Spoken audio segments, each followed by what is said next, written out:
درود شریف اللهم صل على سيدنا وعلى آل سيدنا محمد وبارك وسلم. اللهم صل على سيدنا محمد وعلى آل سيدنا محمد وبارك وسلم. الحمد لله نحمده ونستعينه ونستغفره ونؤمن به ونتوكل عليه ونعوذ بالله من شرور أنفسنا ومن سيئات أعمالنا.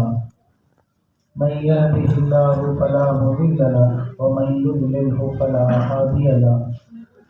ونشهد أن لا إله إلا الله وحده لا شريك له ونشهد أن سيدنا ومولانا محمدا عبده ورسوله أرسله بالحق بشيرا ونذيرا وداعيا إلى الله بإذنه وسراجا منيرا. أعوذ بالله من الشيطان الرجيم. بسم الله الرحمن الرحيم. ألهاكم التكاثر حتى زرتم المقابر كلا سوف تعلمون ثم كلا سوف تعلمون كلا لو تعلمون علم اليقين لترون الجحيم ثم لترونها عين اليقين ثم لتسألن يومئذ عن النعيم. وقال رسول الله صلى الله عليه وسلم اغتنم خمسا قبل خمس حياتك قبل موتك شبابك قبل حرمك غناك قبل فقرك صحتك قبل سقمك فراغك قبل شغلك أو كما قال عليه الصلاة والسلام. لا علم لنا إلا ما علمتنا إنك أنت العليم الحكيم. رب اشرح لي صدري ويسر لي أمري واحلل عقدة من لساني يفقهوا قولي. تمام حضرات بلند آواز سے درود شریف پڑھیں. اللهم صل على سيدنا محمد وعلى آل سيدنا محمد وبارك وسلم. اللهم صل على سيدنا محمد وعلى آل سيدنا محمد وبارك وسلم. اللهم صل على سيدنا محمد وعلى آل سيدنا محمد وبارك وسلم. برادران اسلام، بزرگوں، دوستوں، عزیز ساتھیوں اور اسٹیج پر بیٹھے ہوئے علماء کرام، اساتذہ کرام اور پردہ نشین دینی اور ماں اور بہنوں، آپ تمام حضرات جانتے ہیں کہ آج اس وقت ہم سب جو یہاں جمع ہیں، یہاں جو آئے ہیں، ایک مرحوم کی تعزیت کے لیے آئے ہیں. مرحوم حاجی علی محمد صاحب، اللہ تبارک و تعالی ان کی مغفرت فرمائے، ان کے درجات کو اللہ تعالی بلند فرمائے اور اللہ تعالیٰ ان کی اولاد کو صبر جمیل عطا فرمائے اور دنیا کے اندر اللہ تعالیٰ ان کو بہترین بدلہ عطا فرمائے. نیک اعمال جو انہوں نے کیے اللہ اس کا ان کو بہتر سے بہتر بدلہ عطا فرمائے. میرے عزیزو، موت کا سفر یا یوں کہہ لو موت کا مزہ ہر ایک کو چکھنا ہے. جو بھی جاندار چیز ہے، جس کے اندر بھی اللہ تعالیٰ نے جان ڈالی ہے، اس کو ایک دن موت کا مزہ چکھنا ہے. یہ یقینی چیز ہے، اس میں کسی کو انکار نہیں ہے. ایمان والا ہو یا غیر ایمان والا ہو، موت کا مزہ ہر ایک کو چکھنا ہے. جب یہ مرحلہ، یہ گھڑی، یہ وقت ہر ایک کے اوپر آنے والا ہے تو ہر انسان، مرد ہو یا عورت، شہر کا رہنے والا ہو یا دیہات کا رہنے والا، پڑھا لکھا ہو یا ان پڑھ ہو، ہر ایک کو یہ کوشش کرنی چاہیے کہ میری موت آسان ہو اور بہتر ہو. ہر ایک یہ اس انسان کے ہاتھ میں ہے، موت اس کے ہاتھ میں نہیں ہے، موت اللہ کے ہاتھ میں ہے، وہ اللہ کے علم میں ہے، کب آئے گی، کہاں آئے گی، کیسی آئے گی۔ پیارے آقا صلی اللہ علیہ وسلم کی حدیث ہے کہ جیسی زندگی گزارو گے ویسی موت آئے گی، اور جیسی موت آئے گی اسی موت کی جس طرح موت آئے گی اسی طرح اٹھائے جاؤ گے۔ تو موت تو ہر ایک کو آنی ہے، اس سے کسی کو بھی پرہیز نہیں ہے، چاہے وہ ہمارا کتنا بھی محبوب ہو، ہمارا کتنا بھی وہ اہم انسان ہو، بہت ضرورت کا آدمی ہو، کام کا آدمی ہو، اس کے وغیرہ میں ایک پل پر بھی نہ چلتا ہو، موت اس پر بھی آنی ہے۔ آدمی پیسے سے، طاقت سے، مکان سے یا کسی پہرے داری سے موت کو نہیں روک سکتا، لیکن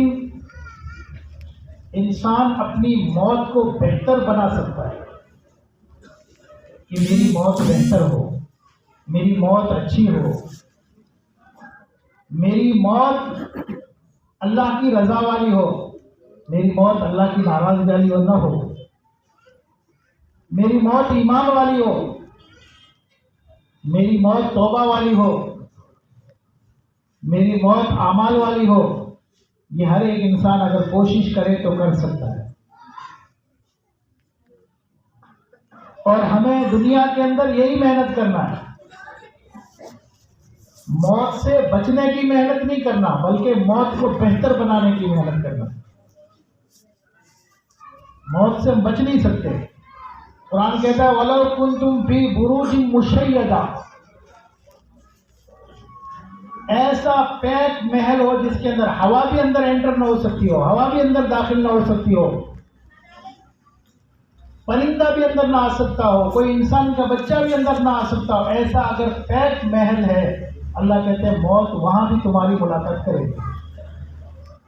وَلَوْ كُنْتُمْ فِي بُرُوجٍ مُشَيَّدَةٍ، تو موت سے تو کوئی بچ نہیں سکتا، چاہے وہ بادشاہ ہو، چاہے وہ بادشاہ کا وزیر ہو، یا بادشاہ کے ہاتھ کے نیچے کام کرنے والا مزدور ہو۔ ہاں، موت کو بہتر بنائیں۔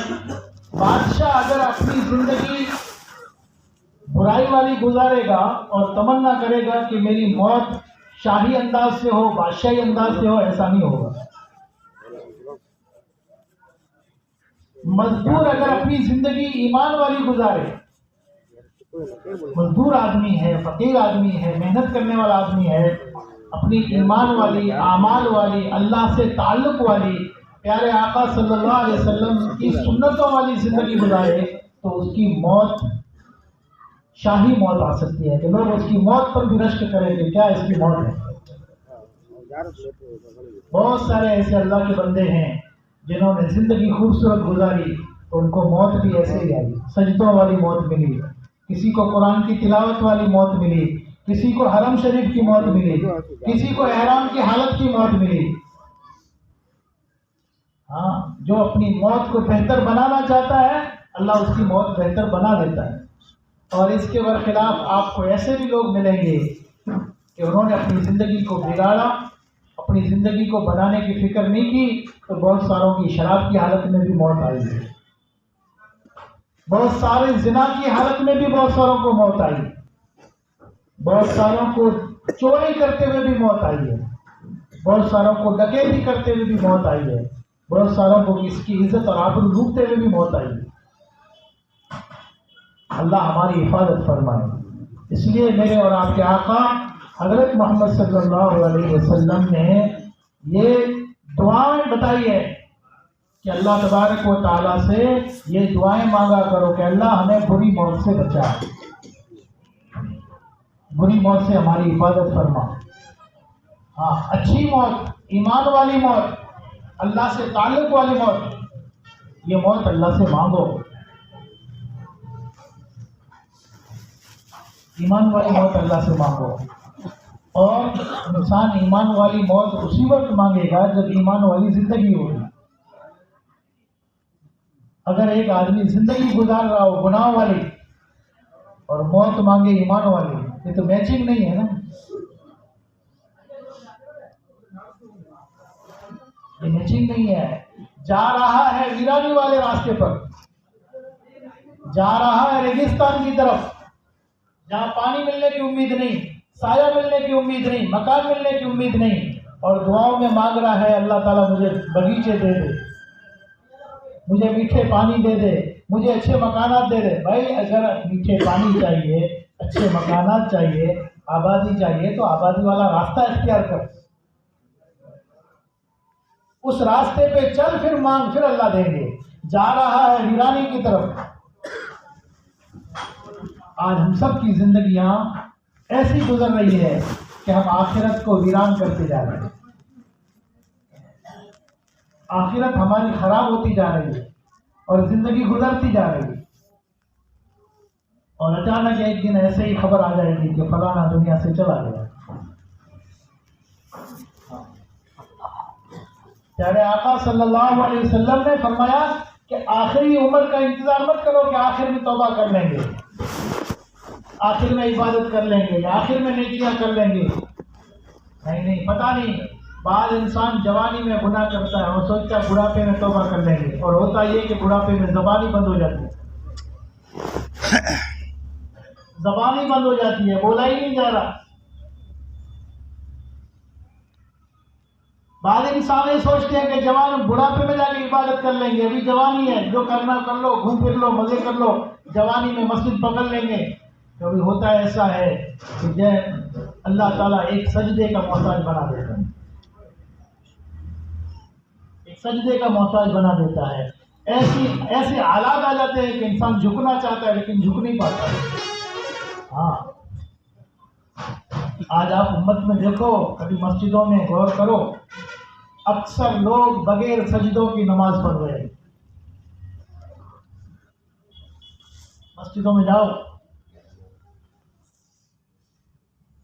نماز تو پڑھ رہے ہیں لیکن کیسی؟ بغیر سجدوں کی نماز پڑھ رہے ہیں۔ اشارے تو ایک اللہ کی طرف سے ایک اجازت ملی ہے کہ جب تمہارے اندر سجدے کی طاقت نہیں ہے تو ہم اس اشارے کو بھی کیا کر لیں گے، لیکن زندگی اتنی خراب ہو گئی کہ اب یہ دنیا کے کاموں سے فارغ ہو گیا، دکان کے کاموں سے فارغ ہو گیا، گھر کے کاموں سے فارغ ہو گیا، ہے تو اس کے پاس وقت عبادت کا، لیکن پوزیشن ایسی نہیں ہے کہ سجدہ کر سکے، پوزیشن ایسی ہے کہ سجدہ نہیں کر پا رہا۔ ہاں، ورنہ سجدہ معمولی چیز نہیں ہے۔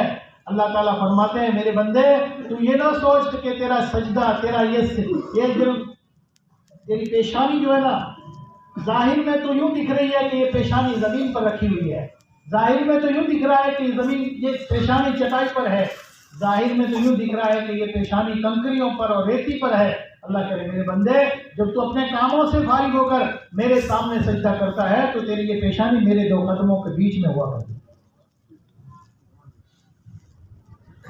تیری یہ پیشانی میرے دو قدموں کے بیچ میں ہے۔ اور تو جب پڑھتا ہے نا، پڑھتا نماز میں ہاتھ باندھ کر، ساری دنیا کی مشغولیوں سے کٹ کر یوں اللہ اکبر کر کے ہاتھ باندھ کے کہتا ہے الحمدللہ، تو یوں مت سوچ کہ میں نے ہی پڑھا ہے، کسی اور نے سنا نہیں۔ اللہ کہتے نہیں، تو پڑھتا ہے، میں خود جواب دیتا ہوں۔ اللہ کہہ رہے میرے بندے تو پڑھتا ہے، میں جواب دیتا ہوں تیرے پڑھنے کا۔ پوچھو علماء کرام سے، بندہ جب پڑھتا ہے نا الحمدللہ رب العالمین، اللہ تعالیٰ کہتے ہیں مجدنی عبدی، میرے بندے نے میری تعریف کی، میرے بندے نے میری تعریف کی ہے، واہ واہ، اللہ خوش ہو جاتا ہے، واہ میرا بندہ تعریف کر رہا ہے۔ پھر اللہ کی بڑائی بیان کرتا ہے الحمدللہ رب العالمین الرحمن الرحیم، پھر اقرار کرتا ہے اللہ بادشاہ میں نہیں ہوں، بادشاہ یہ دنیا والے نہیں ہے، کوئی کچھ نہیں ہے، اللہ مالک یوم الدین، قیامت کے دن کا بادشاہ تو ہی ہے، بادشاہ تو تیرے ہاتھ میں ہے، اور ایک دن مجھے تیرے پاس ہی آنا ہے، مالک یوم الدین ایاک نعبد و ایاک نستعین۔ اے اللہ میں تیری ہی بندگی کروں گا، تجھی سے کوئی کام کے لیے مدد مانگنے کی ضرورت پڑی تو تجھی سے مدد مانگوں گا۔ اتنی ساری تعریف کرنے کے بعد بندہ اللہ سے سوال کرتا ہے، اہدنا الصراط المستقیم، اللہ مجھے سیدھا راستہ بتا۔ یہ شروع کی جتنی آیت ہے نا وہ اللہ کی تعریف ہے۔ علماء نے لکھا ہے یہ سائل کا سوال کا طریقہ ہے۔ آپ دیکھو کہ مانگنے والوں سے دنیا میں وہ مانگنے والا جب کسی سخی کے سامنے کھڑا ہوتا ہے نا تو پہلے اس کی تعریف کرتا ہے۔ کیا کرتا ہے؟ تم تو حاجی ہو، تم تو نمازی ہو، تم تو سخی ہو۔ کیا تعریف کرتا نہیں کرتا؟ اتنی تعریفیں کرنے کے بعد روپیہ مانگتا ہے۔ یہ بندہ بھی رب کے سامنے کھڑا ہے کہ الحمدللہ رب العالمین الرحمن الرحیم، کیونکہ بندے کو ہدایت چاہیے۔ کیا چاہیے؟ اس کو پیسے نہیں مانگنے، اس کو بنگلہ نہیں مانگنا، اس کو عہدہ نہیں مانگنا، کیونکہ ہدایت سب سے بڑی دولت ہے۔ مکان سے بھی بڑی دولت ہدایت ہے، بادشاہ سے بھی بڑی دولت ہدایت ہے۔ جس کو ہدایت مل گئی وہ سب سے بڑا بادشاہ، اس جیسا کوئی بادشاہ نہیں۔ اور ہدایت میں ملے گمراہی ہو، چاہے تو بادشاہ کے تخت پر بیٹھ کر سونے کا تاج پہنا ہوا ہے پھر بھی تو کامیاب نہیں ہے۔ بندہ تعریف کرتا کرتا جاتا ہے، پھر آخر میں رب کی تعریف کرتے کرتے ہوتا ہے نا کبھی کبھی سخی آدمی ہوتا ہے کہ وہ یہ فقیر کب سے کھڑا ہے اور کب سے تعریف کر رہا ہے تو پوچھتا بھائی تیرا کیا چاہیے تیرے کو؟ تو پھر جیسا سوال، کوئی کپڑا مانگ لیتا ہے، کوئی روپیہ مانگ لیتا ہے، کوئی کھانا مانگ لیتا ہے۔ یہ بندہ بھی نماز میں ہاتھ باندھ کے اپنے بچوں سے کٹ کر، اپنی دکان سے کٹ کر، اپنی دنیا کی مشغولیوں سے کٹ کر رب کی تعریف کرتے کرتے اس موڑ پہ پہنچا تو رب پوچھتا بندہ تجھے کیا چاہیے؟ تو بندہ کہتا اہدنا الصراط المستقیم، اے اللہ مجھے سیدھا راستہ بتا، اے اللہ مجھے سیدھا راستہ دے دے۔ کون سا سیدھا راستہ؟ کون سا سیدھا راستہ چاہیے تجھے؟ پھر بندہ سوال کرتا ہے اہدنا الصراط المستقیم صراط الذین انعمت علیہم، اے اللہ سیدھا راستہ وہ چاہیے جس راستے پہ تیرا انعام ملنے والا ہے، وہ سیدھا راستہ چاہیے جس پر تیرا انعام ملے گا، ایوارڈ ملے گا، تیری طرف سے عزت ملے گی۔ کیا ملے گی؟ ہاں وہ راستہ چاہیے، سیدھا راستہ بھی وہ جس پر تیرا انعام ہے۔ انعمت علیہم، پھر سوال کرتا ہے بندہ غیر المغضوب علیہم، اے اللہ ان لوگوں کے راستے پر مجھے چلنے کی توفیق نہ دینا جن لوگوں پر تیرا غضب نازل ہوا ہے، جن لوگوں سے تو ناراض ہوا ہے، جن لوگوں سے تو خفا ہوا ہے، جن لوگوں پر تو نے عذاب کیا ہے نا، ایسے لوگوں کے راستے پر مجھے نہ چلانا۔ اگر کہیں میں ایسے لوگوں کے راستے پہ چل پڑا نا تو پھر میں ہلاک ہو جاؤں گا۔ انعمت علیہم غیر المغضوب علیہم ولا الضالین، آخر میں بندہ کہتا ہے آمین۔ کیا کہتا ہے؟ اللہ سے سوال کرنا ہے زندگی کا، اے اللہ میری موت بہتر بنا دے، زندگی بہتر بنا دے، ہدایت والی زندگی دے دے۔ عزت مال میں نہیں ہے، عزت عہدے میں نہیں ہے، عزت تخت میں نہیں ہے، عزت تو اللہ کی تابعداری میں ہے۔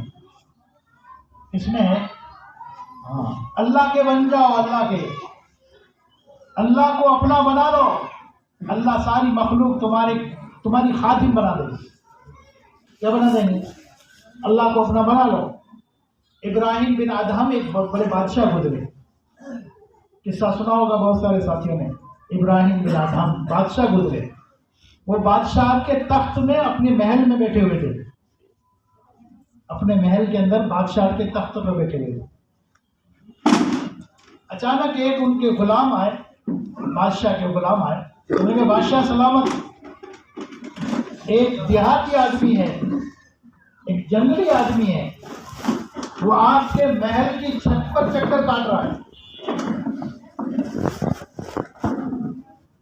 میرے محل کی چھت پر ایک دیہاتی آدمی اوپر چکر کاٹ رہا ہے۔ ہاں محل کی چھت کے اوپر چکر کاٹ رہا ہے، بتاؤ اس کو پکڑ کے لاؤ۔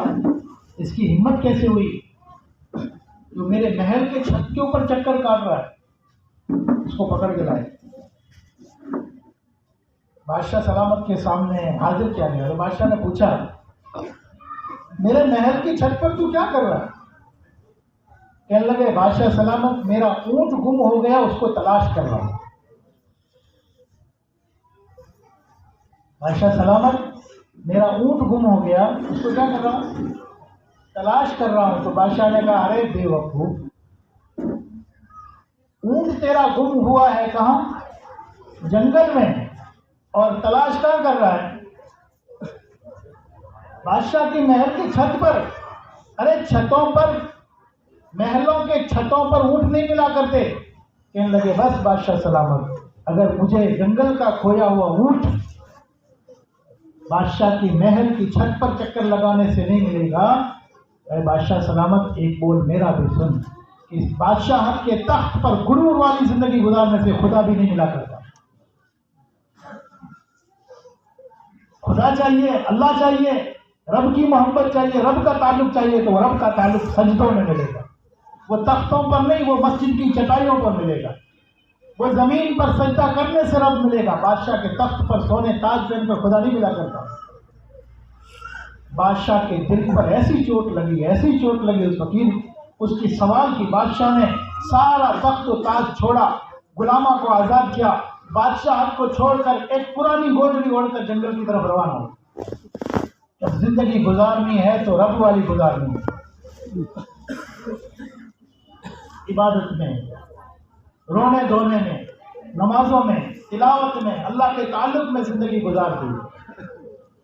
کچھ دنوں کے بعد ان کے غلام، ان کے نوکر وہاں سے گزرے تھے، دیکھا بادشاہ ایک زمانہ تھا کہ بادشاہ VIP کپڑے پہنا کرتا تھا، شاہی لباس پہنا کرتا تھا، تاج و تخت اس کے سروں میں ہوا کرتے تھے۔ آج بادشاہ کی حالت دیکھی تو بالوں میں دھول پڑی ہوئی ہے، کپڑے میلے ہیں، ناخن بڑے بڑے ہیں، اور گودڑی جو اوڑھ رکھی ہے وہ پھٹی پرانی گودڑی ہے۔ دریا کے کنارے پر بیٹھ کر بادشاہ اللہ کی یاد میں مشغول ہے۔ تو انہوں نے کہا، غلاموں نے، کہ بادشاہ سلامت یہ کوئی زندگی ہے؟ تم نے وہ تخت کی زندگی چھوڑ کر یہ زمین اختیار کر لی اور غریبی اختیار کر لی۔ تو بادشاہ نے کہا مجھے اب سمجھ میں آیا کہ اصل بادشاہ تو یہ ہے۔ ارے وہاں کا میری بادشاہت تھی، وہاں تو مجھے پانی چاہیے تھا، تم کو بولا تھا کہ پانی بھر کے لاؤ، مجھے کوئی کام کرنا ہوتا تھا تو تمہارا محتاج، غلام کا محتاج، وزیر کا محتاج، فلانے کا محتاج۔ ارے اصل بادشاہت تو یہ ہے۔ تو غلاموں نے کہا یہ بادشاہت کیسے، یہ فقیری؟ کہنے لگے دیکھنا ہے تمہیں، دیکھنا ہے تمہیں؟ ہاں بادشاہ سلامت دکھاؤ۔ تو گودڑی میں لگی ہوئی سوئی نکال کر سمندر میں پھینکی، گودڑی میں لگی ہوئی سوئی نکال کر سمندر میں پھینکی۔ پھر سمندر کی طرف اشارہ کر کے کہہ رہا ہے او اللہ کی مخلوق،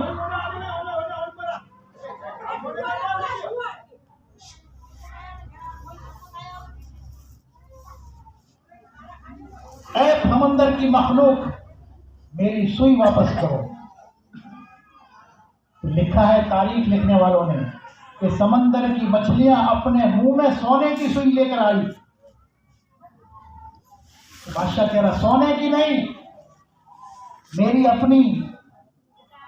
اپنی جو میں نے لگا کے اندر پھینکی، وہ ایک مچھلی وہ سوئی لگا کر لائی۔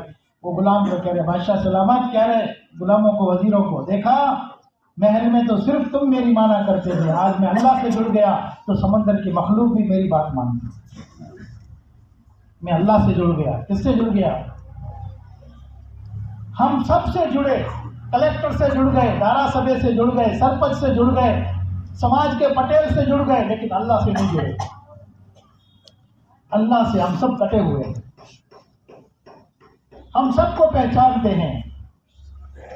ہاں یہ تو فلاں تعلقہ کا دار سب، اس کا یہ پاور ہے، یہ تو فلاں سماج کا پٹیل ہے، اس کا یہ پاور ہے، یہ تو فلاں فیکٹری کا مالک ہے، اس کا یہ پاور ہے، لیکن ہم رب کے پاور کو نہیں جانتے کہ پروردگار کا کیا پاور ہے، رب کی کیا طاقت ہے۔ ہمیں پیغام ملا ہے کہ اللہ کی طاقت کو پہچانو، اللہ کی طاقت کو پہچانو، اس رب کو پہچانو اور اس کو پہچان کر زندگی گزارو. اللہ تمہیں دنیا کے اندر بادشاہت والی زندگی دے گا, اللہ غلامی والی زندگی نہیں دے گا.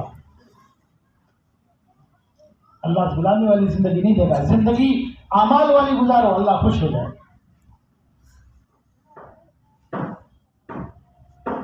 اللہ کو اعمال چاہیے, اعمال. اللہ شکل و صورتوں کو نہیں دیکھتا, اللہ محلوں کو نہیں دیکھتا, اللہ بنگلوں کو نہیں دیکھتا, اللہ اچھی کاروں کو نہیں دیکھتا, اللہ اچھے مکانوں کو نہیں دیکھتا. اللہ تو دیکھتا ہے کہ میرا بندہ اس کا ایمان کیسا ہے.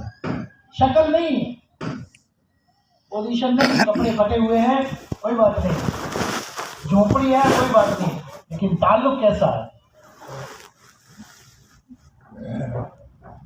اللہ سے تعلق کیسا ہے, اللہ سے کیسا جڑا ہوا ہے. اللہ سے جڑو, اللہ کو منانے کی کوشش کرو, اللہ کو منانے کی, اللہ کو منانے کی کوشش کرو. اس وقت ہم زندگی میں حیات ہے نا, روح ہماری رگوں میں چل رہی ہے نا, تو پروردگار روز رات کو پہلے آسمان پر آ کر کہتا ہے کوئی مجھے منانے والا ہے, کوئی مجھ سے روزی مانگنے والا ہے, کوئی مغفرت مانگنے والا ہے, کوئی بیماری سے شفا مانگنے والا. کون پکارتا ہے؟ شاہ بہلول کا نام سنا ہوگا تم نے, سنا ہے شاہ بہلول کا نام؟ حضرت شیخ نے لکھے بہت سارے واقعات, عجیب عجیب اس کی نصیحتیں. وہ اللہ والا انسان, زیادہ تر زندگی جنگلوں میں گزارنے والا. کہاں گزارنے والا؟ جنگل میں زیادہ زندگی گزارنے والا, لوگوں سے کٹ کر, لوگوں سے دور رہ کر, بس اللہ اللہ. ایک دن وہ شاہ بہلول بازار کے بیچ میں ہی پالکی مار کے بیٹھا, بازار کے بیچ میں, اور لوگ چاروں طرف سے جمع ہو گئے. ہارون رشید بادشاہ وہاں سے نکلے تو دیکھا بازار کے اندر بھیڑ ہے, لوگ جمع ہے. تو کیا ہے بھائی, یہ کیا ہے؟ تو بولا کوئی ہے اللہ کا مجذوب بندہ ہے. کیا ہے؟ تو بیچ بازار میں بیٹھا ہوا ہے. تو ہارون رشید نے, وہ بادشاہ سلامت ہے, مجموعہ ہٹائے دیکھا او شاہ بہلول. تو ہارون رشید بادشاہ ہمیشہ درویشوں کی نصیحت سنا کرتے. تو ہارون رشید نے کہا شاہ بہلول تم تو جنگل کے آدمی, یہاں کا بازار میں آ گئے, تمہارا بازار کا تو میچ نہیں ہوتا, تم بازار میں کہاں آ گئے؟ جنگلوں کے آدمی ہو, جنگل میں رہا کرتے ہو, یہاں کہاں تم آ گئے؟ تو شاہ بہلول نے ہارون رشید بادشاہ سے کہا کہ بادشاہ سلامت, میرا تو ایک ہی کام ہے, اپنا مشن تو ایک ہی ہے, دوسرا مشن اپنا نہیں ہے. اپنا مشن ہے بتاوٹ کرنا. کیا کرنا؟ صلح کرانا. صلح کرانا ہوتا ہے نا, بعض لوگوں کا کام ہی ہوتا ہے, کبھی یہ ناراض تو ان کی صلح کرنے گئے, کبھی یہ ناراض تو ان کی صلح کرنے چلے گئے, کبھی اس بستی والے وہ سماج والے ناراض تو ان کی صلح کرنے چلے گئے. بعض لوگوں کا مشن ہوتا ہے صلح کرانا. تو شاہ بہلول نے کہا کہ بادشاہ سلامت, میرا کام تو وہ مشن یہی ہے, صلح کرانا. بولا کس کی صلح کرا رہے ہو؟ اوپر والے کی اور ان کی. کس کی؟ اوپر والے کی اور ان کی. ہے جو بازار میں جی رہے نا, محلوں میں رہے, ان کی اور اوپر والے کی صلح کرانا چاہتا ہوں. تو پھر بادشاہ سلامت نے پوچھا کیا ہوا, صلح ہو گئی؟ بتاوٹ ہو گئی تمہاری, صلح ہو گئی؟ کہنے لگے بس ایک بات اٹک گئی ہے, ایک بات میں مسئلہ اٹک گیا ہے, صلح ہوئی نہیں ہے. بولا کیا ہوا؟ کہنے لگے وہ تو ماننے کو تیار ہے, یہ ماننے کے لیے تیار نہیں.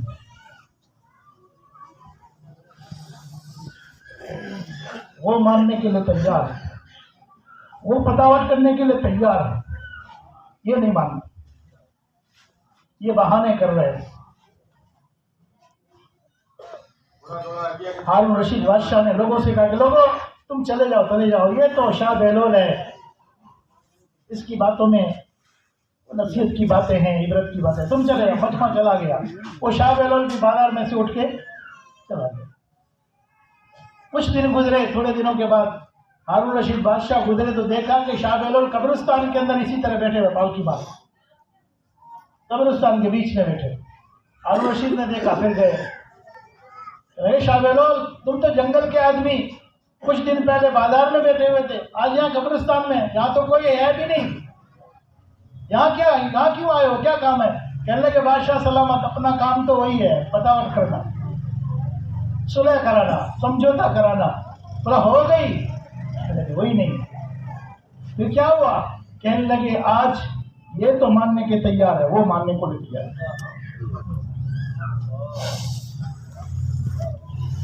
آج یہ سب قبروں والے ماننے کے لیے تیار ہے کہ اللہ ہم سے راضی ہو جائے، یہ سب ماننے کے لیے تیار ہے کہ اللہ سے ہماری صلح ہو جائے، لیکن آج وہ ماننے کے لیے تیار نہیں۔ زندگی ہے، زندگی ایک موقع ہے، رب کو منا لو، رب کے سامنے چند آنسو بہا لو، خدا 100 سال کے گناہ معاف کر دے گا۔ چند آنسو بہا لو رب کے سامنے، لیکن موت کے بعد یہ پانی کے آنسو نہیں۔ پوچھو علماء کرام بیٹھے ہوئے ہیں، میرے اساتذہ کرام ہیں، پوچھو ان سے کہ موت کے بعد یہ پانی کے آنسو نہیں، انسان خون کے آنسو رہے گا، پھر بھی معافی نہیں ہے۔ اللہ ہماری حفاظت فرمائے، اللہ ہمیں اللہ کا تعلق نصیب فرمائے۔ میں نے جو آیت پڑھی نا سورہ 30 پارے کی، سورہ الحاقم التکاثر، اللہ تعالیٰ کہہ رہے ہیں بہت سارے لوگوں کو تو زیادتی نے ہلاک کر دیا، کسی کو مال کی زیادتی نے ہلاک کیا، کسی کو طاقت کی زیادتی نے ہلاک کیا، کسی کو سماج کی طاقت نے ہلاک کیا، کسی کو پتہ نہیں کیا کیا زیادتی نے ہلاک کیا۔ الہاکم التکاثر، اس زیادتی نے لوگوں کو کیا کر دیا؟ ہلاکت تک پہنچا دیا۔ اور یہ ہلاکت تک وہاں تک غفلت میں رہے، وہاں تک غفلت میں رہے، یہاں تک کہ انہوں نے قبریں دیکھ لی، حتی زرتم المقابر، یہاں تک کہ وہ قبروں کی زیارت تک پہنچ گئے، انہوں نے قبروں کی زیارت کر لی، وہاں تک یہ فخر نہیں رہے۔ پھر اللہ تبارک و تعالیٰ کہہ رہے ہیں کہ تم نہیں سمجھے نا دنیا میں، کلا سوف تعلمون، سمجھ جاؤ گے ایک دن سمجھ آ جائے گی۔ کلا سوف تعلمون ثم کلا سوف تعلمون، بار بار تاکید علماء سے پوچھو، بار بار اللہ کہے ثم کلا سوف، ہاں سمجھ جاؤ گے، وقت پر سمجھ جاؤ گے۔ الہاکم التکاثر حتی زرتم المقابر کلا سوف تعلمون ثم کلا سوف تعلمون کلا لو تعلمون علم الیقین۔ ہاں ایک دن تم کو علم بھی ہو جائے گا اس بات کا کہ ہاں، اس بات کا ایک دن تمہیں علم بھی ہو جائے گا، تمہیں بات پتہ بھی لگ جائے گا تمہیں۔ ایک ہوتا ہے عین الیقین، ایک ہوتا ہے حق الیقین۔ ایک آدمی آنکھوں سے دیکھ لے تو یقین آ جاتا ہے، اور ایک صرف خبر سنے، پیغام سنا، خبر سنا، اس کو کہتے ہیں علم الیقین۔ اللہ کہتے ہیں تمہیں علم الیقین بھی ہو جائے گا، حق الیقین بھی ہو جائے گا، سن بھی لوگے، آنکھوں سے دیکھ بھی لوگے۔ پھر اللہ تعالیٰ نے آگے کہا ثم لتسألن یومئذ عن النعیم۔ اے میرے بندو، تم سے میری نعمتوں کے بارے میں سوال ہوگا۔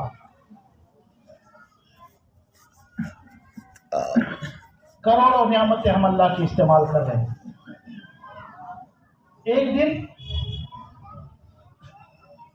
دوپہر کے وقت، نماز کا وقت نہیں تھا، نماز کا ٹائم نہیں تھا، دوپہر کے وقت ابوبکر صدیق، عمر فاروق مسجد میں بیٹھے ہوئے، اور اسی دوپہر کے وقت پیارے آقا صلی اللہ علیہ وسلم بھی مسجد میں آئے۔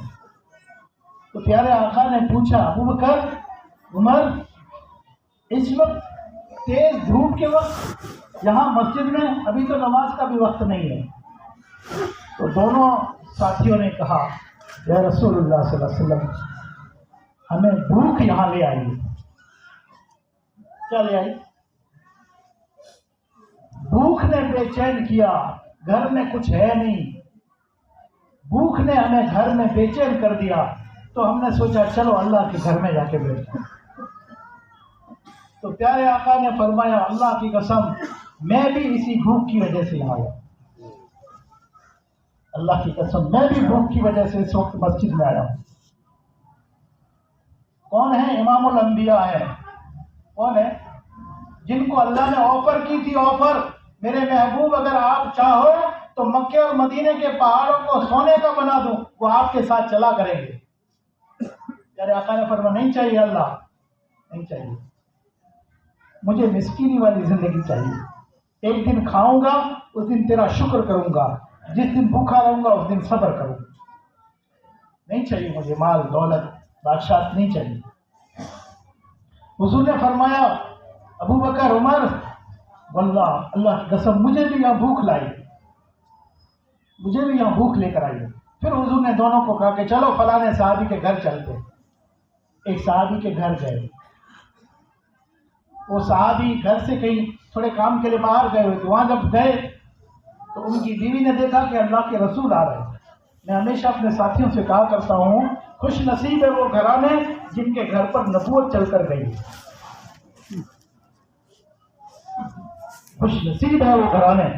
میرے گھر پر میرے سرپنچ آ جاتا ہے مجھے خوشی ہو جاتی ہے، میرے گھر پر تعلقے کا دارا صدر آ جاتا ہے مجھے خوشی ہو جاتی ہے، میرے گھر پر کوئی سماج کا فقیر آ جاتا ہے مجھے خوشی ہو جاتی ہے، میرے گھر پر ہماری مسجد کا امام صاحب آ جاتا ہے وہ خوش ہو جاتے ہیں۔ وہ صحابہ کتنے خوش نصیب ہے جن کے دروں پر محمد رسول اللہ گئے، وہ در کتنے خوش نصیب ہے جن کے دروں پر محمد رسول اللہ چل کر گئے۔ ان کی بیوی نے دیکھا کہ اللہ کے رسول آ رہے ہیں، ابو بکر صدیق عمر فاروق آ رہے ہیں، جلدی جلدی اس نے بٹھایا۔ جب حضور نے پوچھا وہ فلاں صحابی کا ہے، کہنے لگے یا رسول اللہ صلی اللہ علیہ وسلم ابھی آتے ہوں گے، آپ بیٹھو ابھی آتے ہوں گے۔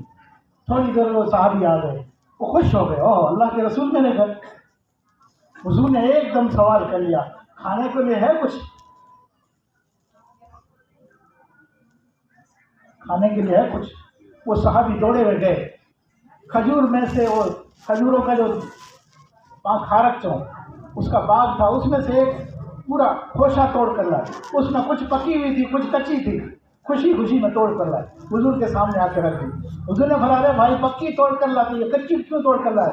حضور کو کہہ رہا ہے صحابی یا رسول اللہ صلی اللہ علیہ وسلم دل میں خیال آیا پتہ نہیں آقا کو کچی پسند ہوگی یا پکی پسند ہوگی، دونوں توڑ کے لایا، جو پسند ہو کھاؤ۔ ابھی آپ اس کھانے میں لگو، میں آپ کے لیے کھانے کا انتظام کرتا ہوں۔ بکری کا چھوٹا بچہ اس کو ذبح کیا، بیوی سے کہا اس کو بھنو، جلدی جلدی تیار کرو۔ جلدی سے بیوی نے پکا کر دیا، 2 روٹی اور اس پر گوشت رکھ کے جب آقا کے سامنے لایا گیا تو پیارے آقا صلی اللہ علیہ وسلم نے اس میں سے ایک روٹی توڑی، آدھی روٹی ہاتھ میں لی اور اس پر 2 بوٹیاں گوشت کی رکھی اور کہا کہ یہ آدھی روٹی کوئی میری بیٹی فاطمہ کے گھر پہنچا دے۔ کون ہے جو یہ آدھی روٹی میری بیٹی فاطمہ کے گھر پہنچا دے؟ اس نے بھی 4 دن سے کھانا نہیں کھایا، اس نے بھی 4 دن سے کھانا نہیں کھایا۔ پھر جب کھا رہے ہاتھ دھونے لگے تو اللہ کے رسول نے حضرت عمر سے کہا کہ اللہ کی نعمتوں کا شکر کرو، تم سے نعمتوں کے بارے میں سوال ہوگا۔ حضرت عمر نے کہا یا رسول اللہ کون سی نعمتوں کا سوال ہوگا؟ یہاں تو مہینے مہینے گزر جاتے فاقوں کے ساتھ، کچھ کھانے کو نہیں ملتا۔ اللہ کے رسول نے فرمایا عمر کیا پیر میں چپل نہیں پہنتے؟ یہ بھی تو رب کی نعمت ہے۔ اے عمر آسانی کے ساتھ پیشاب نہیں کرتے؟ یہ بھی تو رب کی نعمت ہے۔ جن کا خدا پیشاب بند کرتا ہے ان سے پوچھو آسانی سے پیشاب آنا کتنی بڑی نعمت۔ جن کو پیر میں چپل پہننا نصیب نہیں ہوتا ان سے پوچھو ہم دنیا کی کتنی نعمتیں استعمال کر رہے ہیں، کتنی اللہ کی نعمتیں کھا رہے ہیں پی رہے ہیں، لیکن جب ہم سے سوال ہوتا ہے کہ چلو اللہ کے لیے مسجد میں چلو نماز پڑھو تو یہ بندہ کہتا ہے میرے پاس ٹائم نہیں ہے۔ یہ بندہ سوال کرتا ہے میرے پاس کیا نہیں ہے؟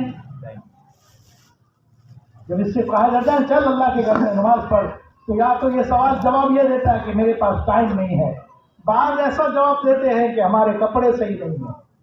واہ بندے تو خدا کی نعمتیں کھاتے ہوئے تیرے پاس ٹائم ہے، خدا بند کی نعمتیں استعمال کرنے کے لیے تیرے پاس ٹائم ہے، اس رب کو سجدہ کرنے کے لیے تیرے پاس ٹائم نہیں ہے۔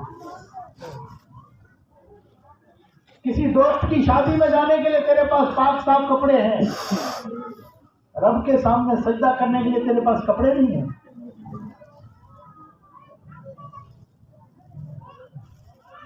میرے عزیزوں، اس دنیا کی زندگی میں اللہ کو منا لو،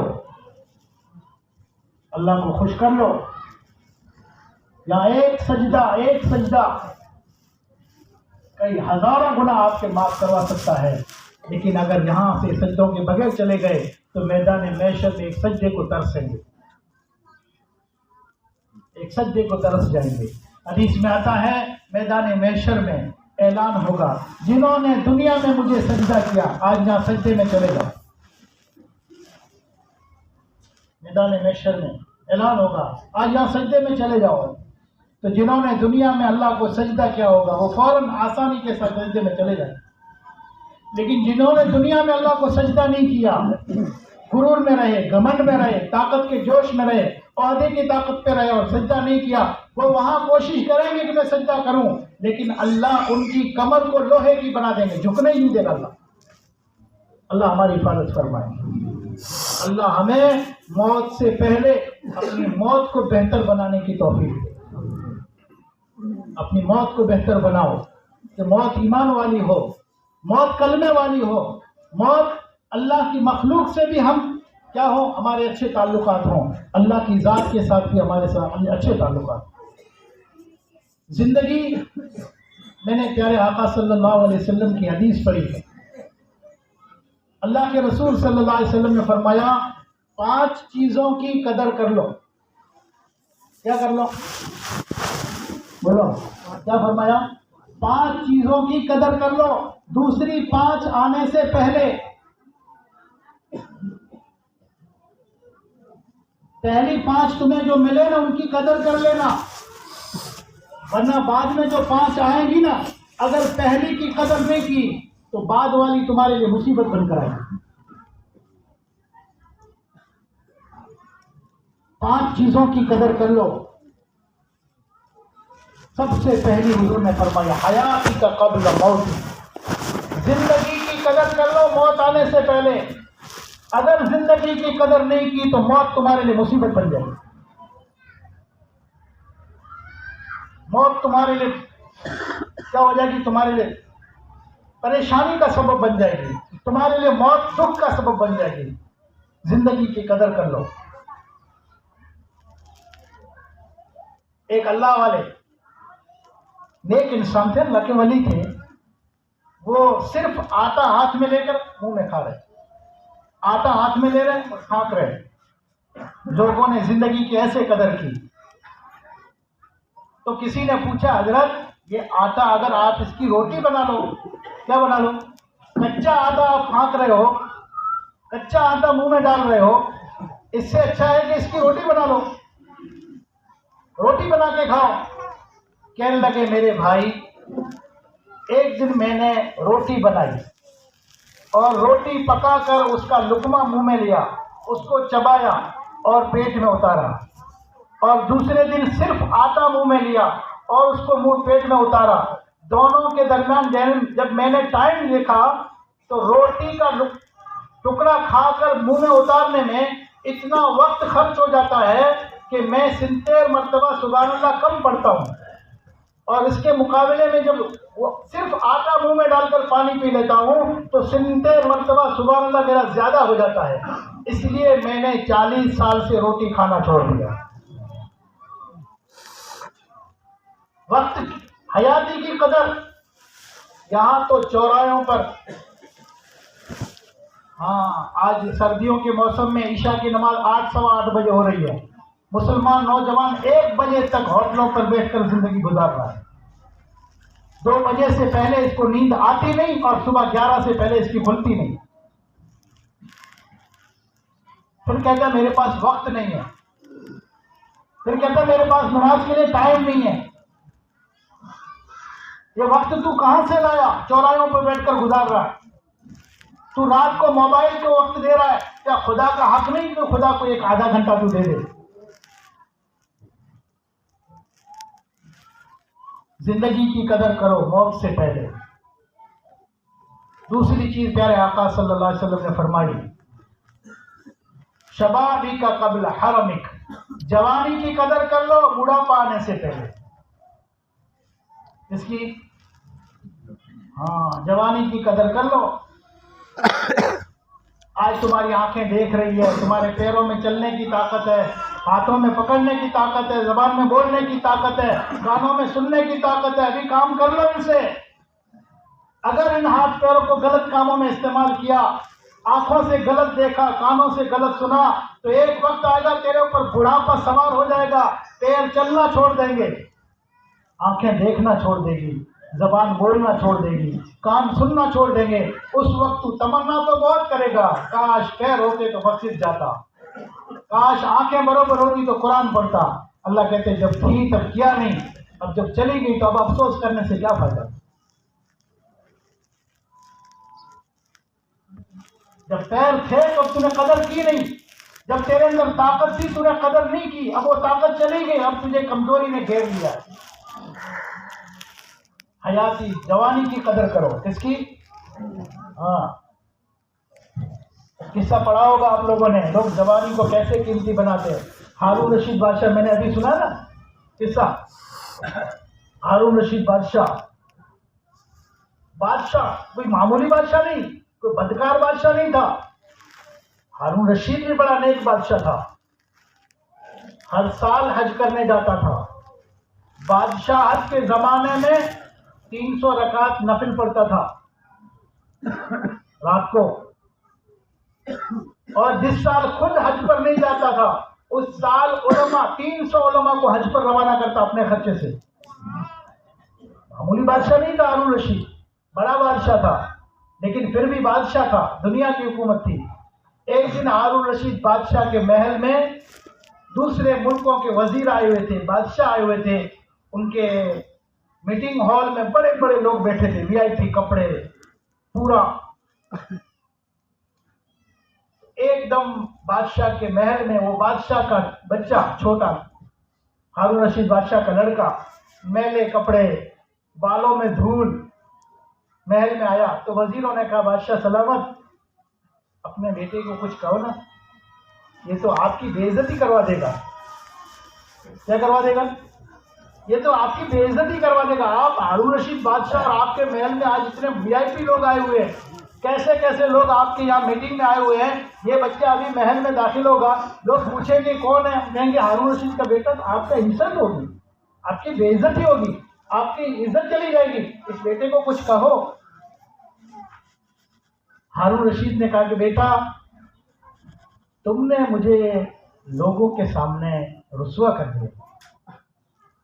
ہارون رشید نے بیٹے سے کہا بیٹا تم نے مجھے لوگوں کے سامنے کیا کر دیا؟ رسوا کر دیا. بیٹے نے کہا ابا تمہارے دنیا میں لگنے کی وجہ سے میں اللہ کے سامنے رسوا ہوں. تم دنیا کی حکومت میں لگے ہوئے ہو، تم دنیا کے مال میں لگے ہوئے ہو، دنیا کے تخت میں لگے ہوئے ہو، اس کی وجہ سے میں اللہ کے سامنے شرمندہ ہوں. پھر بات اپنے ابا کو بتایا. وہیں کھڑے کھڑے آسمان میں سے پرندہ اڑتا ہوا جا رہا تھا، اس پرندے کو بلایا بیٹے نے، اور پرندہ اللہ کے حکم سے میرے ہاتھ پہ آ جا. تو پرندہ اڑتا ہوا واپس آیا اور اس بیٹے کے ہاتھ پہ بیٹھ گیا. دوسرا پرندے کو دوسرے ہاتھ پہ بیٹھا، پھر کہا کہ اللہ کے حکم سے اڑ جا. وہ دونوں پرندے اڑ گئے.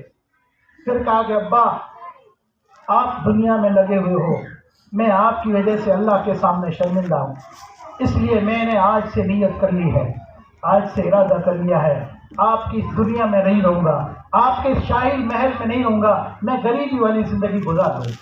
یوں کہہ کر بادشاہ کے محل سے روانہ ہوا. ہارون رشید بادشاہ نے دیکھا بیٹا تو گیا، مجھ سے روٹھ کر جا رہا ہے. تو بھاگتے ہوئے ہارون رشید اپنی بیوی کے پاس گئے، کہنے لگے جلدی کر، وہ تیرا بیٹا جا رہا ہے، اس کو اپنی وہ قیمتی سونے کی انگوٹھی دے دے، ہو سکتا ہے کبھی مجبوری میں اس کو کام آ جائے. تو بیوی نے دوڑتے ہوئے انگوٹھی دے دی، بیٹا یہ رکھ لو، کبھی ضرورت میں کام آئے گی. جوانی کی قدر کرنے پر کہہ رہا ہوں کہ جوانی کی قدر کرو. جا کے مصر میں پہنچا، وہاں صبح مزدوروں کا میلہ لگتا تھا. بڑے بڑے شہروں میں مزدور ایک جگہ جمع ہوتے ہیں،